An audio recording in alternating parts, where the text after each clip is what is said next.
how has your direction to agencies changed because of the imperative of telling good stories or being a good curator of stories? Have you found that you've had to lead the agencies, or are the agencies dragging you into this? I'm sure Digitas is perfect in every respect on this. Yes, that's what I was just thinking. Digitas. How do I answer this question? Because Digitas invited me to come to this forum. So here's what I would say. We love Digitas. They are incredibly talented and have done amazing work for us. And what I'd also say is that we've had to diversify our agencies and bring on additional agencies because the needs now span such a wide range. And as a result, it's hard to get that depth of expertise in each one of the things that we need to do. So curating content is not what our agencies do, or they don't know how to do it. So we're going out to find other agencies who do have that experience. And I will say, and Digitas probably would validate this, that sometimes they push us, and lots of times we push them. Well, I would answer this question maybe a little differently, which is that we're actually working very hard internally to make sure that we have a storytelling skill in the marketing organization. So we started with our own messaging because unless we can really brief our agencies on how we want to talk about ourselves, it really starts there. So we've been spending this time really getting everyone up to speed on how to tell a story so that reflects in the work that we do. I think, again, in terms of when I look in a more standard way or a more traditional way of our campaign of the last year, we brought the notion of best run business to life through the stories our customers tell, which the agency has been very influential in helping us do.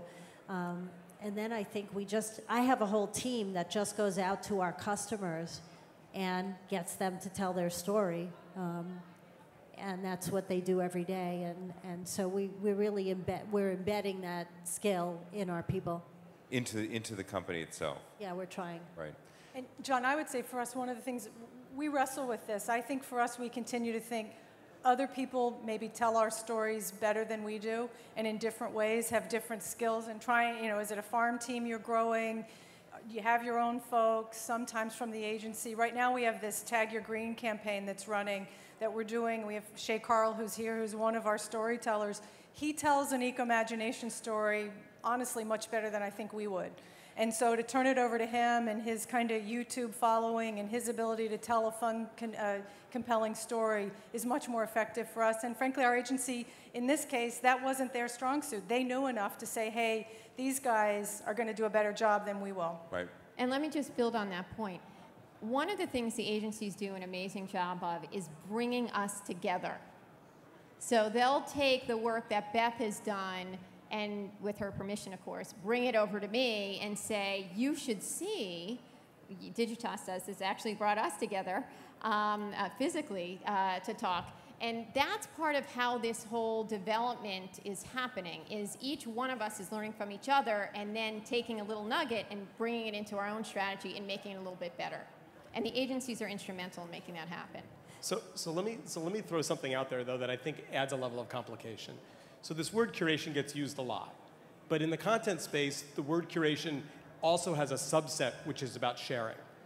And sharing increasingly, and this is also relatively new in the last 2 to 3 years, sharing increasingly is about not asking permission. Now, that's challenging. And so as we move toward the real-time web, how do you guys deal with the fact that somebody tweets something, you want to repurpose it, it's about something you're working on, and the legal department says, well, we got to go ask them first. And by the way, I'm out today and I'm out tomorrow, but I'll send them a sheet on Friday they can sign. And the real-time web is long. You're going to get a legal department to do something in 3 days. 3 days is pretty good. I love that mantra, ask for forgiveness. Yeah. I think sometimes you just have to, in this space, you have to move fast. You have to know what the guidelines are. Clearly, especially in regulated space like financial services or healthcare, you have to know where the guide rails are. But some of this, you just got to move fast and see where it goes. We actually had to set up a different legal process. It just wouldn't work. So we hired an expert, and we have a whole different process now to be able to do that kind of thing. Yeah, well, we have what we call rules and tools, and then we also have a group that meets somewhat regularly, and it includes legal. So as these issues come up, we're starting to change policies and change processes so that we can deal with that. What other obstacles when you're in conversation through content with customers, they don't want to wait 2 to 3 to 4 days for a response. As a matter of fact, that's considered an offense.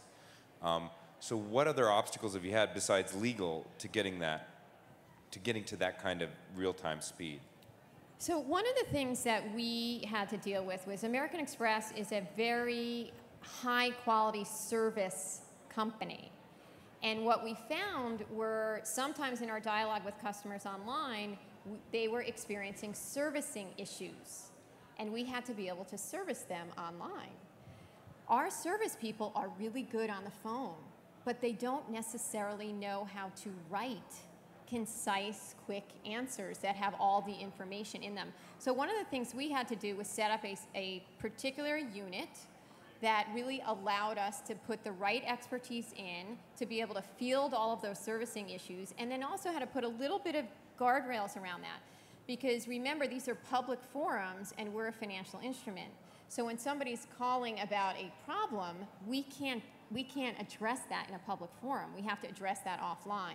So we had to learn our way into how to get that customer into another channel immediately so we could address their concern but not violate their privacy in any way. Right. But it took a discrete effort to do that. To build on Susan, I am so excited about what social media is allowing us to do to reinvent customer service. If I look at our consumer business, especially appliances, I mean, very early warning, there's somebody with a problem, or hopefully somebody who's really happy, and you want to do something to follow up, but really quickly we've changed, and our customer service reps are now social media experts. Yeah. Identifying early, assigning a owner. Susan has, heaven forbid, a problem with her dishwasher. Let's go in there quickly. What can we do? Have we resolved it? Because if we don't resolve it for her, everyone's going to know about it. I'm curious. We can't really see the house too well, but raise your hand if you've had a customer service complaint resolved through Twitter. So there's about 15% of the folks out there. My guess How is many that. people have lodged one? How many people have lodged one through Twitter and not gotten a response? That's about 7 or 8%. Yeah, at United, I'm talking to you. On the tarmac again, goddammit, thanks for the Wi-Fi, but you're not listening. So I have a question for you that's come from Twitter, so I don't want to be one of those people who's not listening and bringing in customer comments.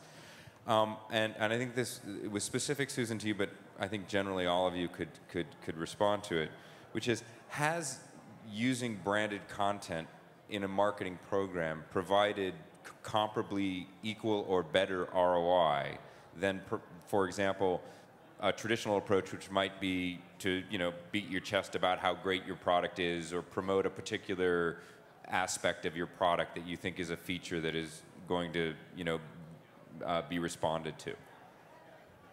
So any channel that you pick or any marketing endeavor that you take on, the first time you take it on, you're going with a leap of faith, right? Because especially for those of us that are on this panel here are long-standing marketers, right? We have 100 years of experience, 160 in the case of American Express. So it's really going out on a limb to try something new. What we found through content marketing is that if you stick with it, you can get there, and there's always, always more opportunity. And so we are very pleased with the return on investment we're getting, but we know there is much, much more to be had. Right, right. I think we've had to change our frame of reference, again, as kind of growing up, big volume marketers, big audiences. There are times when social platforms allow you to have that, and that's right. But for us, often, it's micro-relevancy, and that's been a big kind of aha for our team. Are we hitting the right, it's marketing, right? Are you hitting the right target audience with the right offer at the right time? So micro-relevancy, it could be a very small, it could be Susan's 2.3 people, or it could be 2.3 million people, and depending on what you're trying to do. And then the second thing for us is starting to understand, have we exchanged value? And is there a value exchange, which I think is maybe a different discussion than kind of traditional marketing has taken us to. And I think for us, just to follow on that, it's always for us about targeting to the audience. It sounds really old-fashioned, but I think it doesn't matter if you're in a digital environment, if you're in a social environment. Relevance is important. For us, we're still in the mode of trying a lot of new things, and you almost can't syndicate the best practices fast enough, because by the time you figure out what they are, there's the next one happening, and there's the next new thing to try. And I think for us, it's really just making a space that trying things is okay. Because I think, again, when you've been a more traditional marketer, being open to those new things or willing to take the risk is really the important thing. And, I'd add there's one other benefit which maybe doesn't look like a return on investment, but the understanding of the customer's consumption behaviors provides tremendous insight. And really allows us to be better marketers, not only through the content marketing, but through everything that we do.